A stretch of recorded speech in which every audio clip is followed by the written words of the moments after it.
ona suti bilan oziqlangan go'daklar, chaqaloqlar deyarli 99% ich burug' kasalligiga uchramaydi.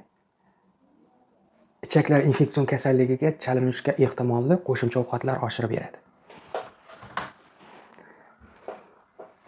Lekin ona suti tozaligini e'tiborga oling. Uni ichida hazmni yaxshilovchi moddalari bor. Bular birgalikda bolada ichak infeksion kasalliklarini yetib kelishini oldini olib turadi-da. O'zini ichida immuniteti ham bor, immun hujayralari. Agar siz qo'shimcha ovqat beradigan bo'lsangiz, mabodo u ximikati ko'proq yo giperallergen yoki qandaydir ichidagi tarkibi, masalan aytaylik, laktoza, fruktoza, baribir qo'shimcha kimyoviy ular. Vijillab bolani ichi ketma-ket 3 kun, 4 kun o'tib ketaversa, bu endi keyin rivojlanishda ham orqada qolib ketadi.